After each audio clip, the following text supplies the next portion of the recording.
Hey everybody, Smart Silver Stacker here.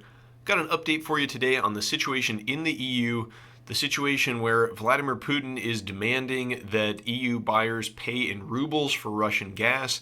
Got a report today that 20 buyers now have set up ruble-denominated accounts with Gazprombank, and Italian Prime Minister Mario Draghi has also come out and made the claim that paying in rubles does not violate EU sanctions, although there seems to be some division in the EU leadership as other officials are still insisting that buyers pay in dollars or euros.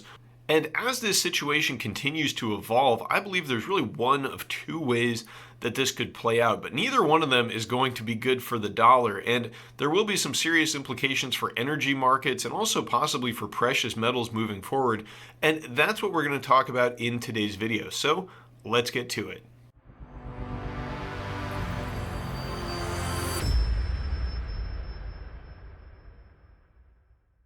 All right, so we'll just get right into it today. Here's the headline that we got from Bloomberg today. 20 European natural gas buyers open Gazprombank accounts to pay for Russian gas in rubles, report says. And the gist of this is simply that 20 European natural gas buyers have opened accounts with Gazprombank so that they can make payments for Russian natural gas in rubles, and a further 14 companies have requested the paperwork to set up accounts with Gazprombank. And it was back in March that Vladimir Putin made this demand that European buyers begin making payments for Russian gas in rubles. And Europe is pretty dependent on Russian natural gas. Here is a chart from Statista that shows us what percentage of gas these countries import from Russia. So you can see a number of countries get 100% of their natural gas from Russia, and this is based on data from 2020 or the latest available, so it's not necessarily 100% up to date, but it gives you an idea of just how much Russian natural gas the EU imports. So you can see there really isn't going to be a lot of choice for many of these European countries as far as making payments for gas. We've already seen Russia has cut off natural gas supplies to Poland and Bulgaria because they were refusing to make the payments in rubles and they were insisting on making the payments in euros. Well, Russia's the one with the gas, and it looks like Putin's going to actually play some hardball here. No surprise. I mean, I don't know why he wouldn't. I don't really think he needs to cut a break to any of these European countries after they've imposed, the most serious package of sanctions in recent history on him. And again, I'm not defending what Putin is doing here. I'm just trying to look at this kind of objectively, and I see no reason when European countries are so dependent on Russian gas. It looks like Putin kind of has them where he wants them as far as making this demand that they pay how he wants. And we also got a report today that Mario Draghi, the Italian Prime Minister, he has made the claim that European companies can pay for gas in rubles. And on that chart, you saw Italy depends on Russia for a considerable portion of its natural gas. So I'm sure that Draghi is eager to be able to keep the flow of gas coming into Italy. And this is also from Bloomberg. Italian Prime Minister Mario Draghi said European companies will be able to pay for gas in rubles without breaching sanctions, apparently dismissing European Union guidance to the contrary. EU officials have said companies should keep paying in euros and that opening a ruble bank account would go against the rules. Still, the EU is yet to issue watertight written instructions on how companies should pay Gazprom. And then Draghi went on to say there is no official pronouncement of what it means to breach sanctions. Nobody has ever said anything about whether ruble payment breach sanctions. And I suspect that the reason that the EU leadership is being kind of vague about this is because they understand that if they try to play hardball and set a hard and firm line, they may just end up getting the gas cut off to their countries, and they're not ready for that. That would trigger a massive energy crisis in Western Europe. They're going to be compelled to make these ruble payments. Now, this does have some pretty serious implications for the dollar in the long run, as we are seeing that these European countries tried to put up a fight initially and insist on paying in euros or dollars, but the Russians have basically claimed, I forget who it was, but there was a Russian official who said that the dollar is worth as much to them now as candy wrappers. So this is part of the Russian plan for de-dollarization in the long term,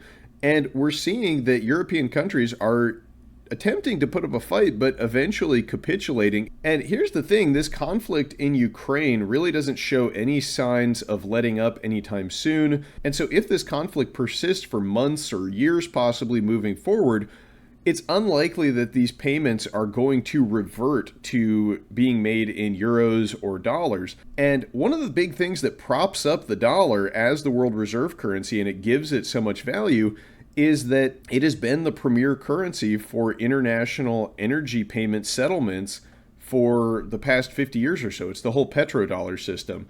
And so, this is a calculated move by the Russians to undermine that system. And I showed you guys that document from the Congressional Research Service in previous videos about how the Russians and the Chinese have been planning de-dollarization for decades, and they've been working toward this for decades. And now, with this conflict, we are seeing that accelerate in a big way.